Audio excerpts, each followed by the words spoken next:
Israel कर देगा Gaza को तबाह। गाजा में यूएन एजेंसी हो गई बैन। इजरायली संसद से प्रस्ताव पास। इजराइल और हमास के बीच भयंकर युद्ध चल रहा है। इस युद्ध में ईरान की जब से एंट्री हो गई है तब से इस युद्ध ने एक अलग ही मोड़ ले लिया है। यानी कि ईरान के दखल देने के बाद युद्ध और ज्यादा भयंकर हो चला है। लेकिन इस युद्ध के बीच इजराइल में एक बड़ा फैसला लिया गया है जिससे कहीं ना कहीं गाजा की परेशानी बढ़ सकती है। ये कहना भी गलत नहीं होगा कि इजराइल के इस फैसले से गाजा बर्बाद भी हो सकता है। दरअसल इजराइल और हमास के बीच चल रहे युद्ध के बीच ही सोमवार को इजरायली सांसदों ने एक खास कानून पारित किया।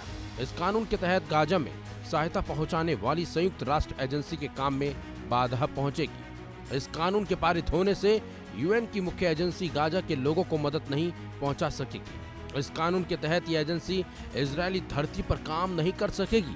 पारित हुए विधेयक के तहत फिलिस्तीनी शरणार्थियों के लिए संयुक्त राष्ट्र एजेंसी UNRWA का इजराइल के अंदर कोई भी गतिविधि करना प्रतिबंधित होगा।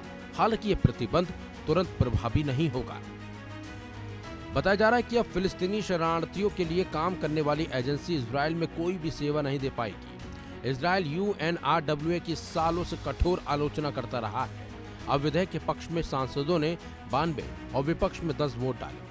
पक्ष में ज्यादा वोट होने की वजह से ये पारित हो गया। एक्सपर्ट्स के मुताबिक 7 दशकों से ज्यादा समय से फिलिस्तीनी क्षेत्रों और अन्य जगहों पर फिलिस्तीनी शरणार्थियों को जरूरी मदद देने वाली एजेंसी पर प्रतिबंध लगाना गाजा में मानवीय कामों के लिए एक झटका है।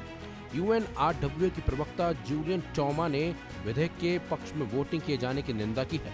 वहीं वोटिंग से पहले अमेरिका ने कहा कि वो इस बिल पर बहुत चिंतित था। उन्होंने गाजा पट्टी में मानवीय सहायता देने के लिए एजेंसी की निभाई गई भूमिका को दोहराया।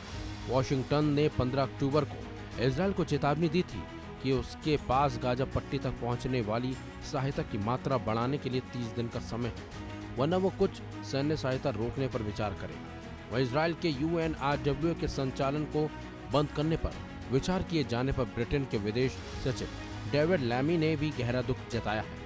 लेकिन इजराइल ने गाजा को लेकर इतना बड़ा फैसला लेकर कहीं न कहीं गाजा के लोगों की भी परेशानी बढ़ा दिया। यहाँ तक कि उन देशों को सबसे ज्यादा धक्का लगा होगा जो गाजा की मदद कर रहे हैं। फिलहाल देखना होगा कि इस पर अभी आगे क्या कुछ होता है। इस खबर में बस इतना ही। अपडेट्स के लिए बने रहिए वन इंडिया हिंदी के साथ।